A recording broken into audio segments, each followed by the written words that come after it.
Hughes.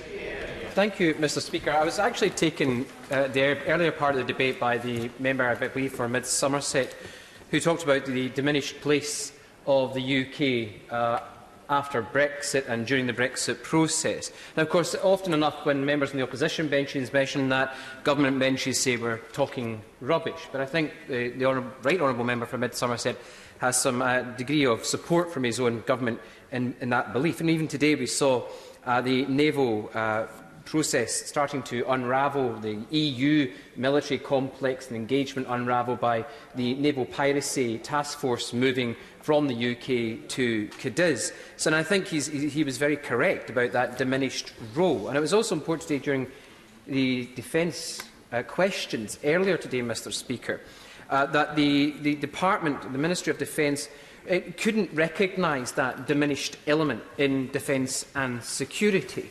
But again, I think the right honourable member for Mid Somerset would agree with me that it is diminishing our defence and security element, because the Secretary of State for Defence rightfully has a lot to say about Russia. The Secretary of State rightfully has a lot to say about China, but seems to have very little to say in terms of our future defence and security engagement with our closest ally, and who we will have a land border with, the European Union. I also think about the debate last week. I think it was actually just left their place, the right honourable member for Leeds Central, who gave a clear analysis as to the process so far. And I hope he will forgive me if I say there was maybe only one slight thing that was missing from it, and that was history. Because it then went to the other side of the chamber, where another member seemed to exclude history from their own element in a more robust fashion, and they've also now left their place. I believe it was the right honourable member for Beaconsfield, who talked about their utter disgust in some ways with how their government had brought them to this position. I think both members would probably agree, as many members in the House would, that this is nothing new for this place. The civil war at the heart of the Conservative Party is nothing new, especially when it comes to the last 40 years of being members of either the EEC or the EC or the European Union. In many ways, the discourse at the heart of the Conservative and Unionist Party is fundamentally exposed because of what they have done in walking through the doors with the DUP. Now, of course, the DUP are not here to defend themselves, but I think we would all agree that they've played a blinder when it comes to Brexit. Because the history of the Conservative Party, with the ancestors of the DUP, more or less has made the Prime Minister a modern-day Pitt the Younger. And we all know what happened in 1800 with Pitt the Younger and the utter disgrace that unfolded in Unionist history. So if the Conservative and Unionist Party wishes to pin its hopes on doing deals with the DUP, they should learn a lesson from their own political history. It's one, Mr Speaker, they have clearly forgot. They have no collective or institutional memory of their own history. It's extraordinary to see it unfold before them. And what's more was implicit today, and the Prime Minister keeps coming back to this element of, in the two main parties, both the government and the official opposition, in their manifestos in 2017 to deliver, as the Prime Minister said, Brexit. But what the Prime Minister didn't mention on her manifesto, on their manifesto, was giving a £1 billion bung to the DUP. That was hidden. No, there was nothing about that. No one wanted to talk about it. But that is where they are. And there's another issue we've gone about the nation. I'm afraid, Mr Speaker, as you know, when I first stood in this House, I made it quite clear I was neither a unionist nor a Home Ruler.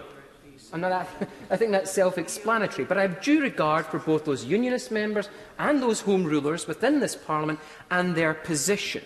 So when it comes to a people's vote, for example, I'm utterly delighted to support it. My party has been supportive of it. First Minister was at the march, as well as our leader here in the parliamentary group in Westminster. I do hope that when push comes to shove, that the mandate that already exists in Scotland, in its own Parliament, where there is also a majority that Section 30 is requested, that those on all sides recognise any hypocrisy, then they would not support a second referendum on Scotland's constitutional position, whether you agree with that change or not. Because in some ways, Mr Speaker, there has been also mention in this debate about the Constitution. What Constitution of the United Kingdom of Great Britain and Northern Ireland? There is no Constitution of Great Britain and Northern Ireland. I've heard about precedent, Mr Speaker. Mr Speaker, that precedent comes from the Parliament of England, pre-1707. Before 1707, I would be a Shire Commissioner in the Parliament of Scotland, sitting in the ancient Parliament that sits there, probably the oldest parliamentary building in these islands. So a member of the three estates. But I'm not. I'm here, in this place. So the premise comes to this, when I support the member for Mid-Dorset, and I know they're not in their place. And I am hopeful that if there is a second referendum, that all of those calling for it will be supportive of a mandate in the Scottish Parliament, not just for my own party, but there is a majority in the Scottish Parliament who will call, if we are dragged against our will out of the European Union, a referendum on us being again an independent sovereign nation-state within the family of European nations. But I will give way to the honourable gentleman. If I could just share with the House a fact that's sometimes overlooked, that in the European referendum there was far more people voted to leave in Scotland, the Leave vote, than voted for the SNP at the 17 election. That's a fact that some people don't understand, as though you speak for all of the people in Scotland, but in effect you don't. I think that's a rather... I'm actually quite, an old-fashioned term, affronted with that type of question, because I don't stand here to speak for the people of Scotland. I stand here to speak for my constituents, those who voted for me and those who voted for other candidates of other political parties. But I'm also mindful to the right honourable gentleman, as some of his own backbenchers have said, that a true democracy is based on tectonic plates that shift. And if you can't change your mind in modern liberal democracy, then you're in no democracy at all. And the premise comes in, he was, I believe the honourable gentleman was also in the House when we had the claim of right debate. And his own members were cheering on when I was saying that Scotland is a nation.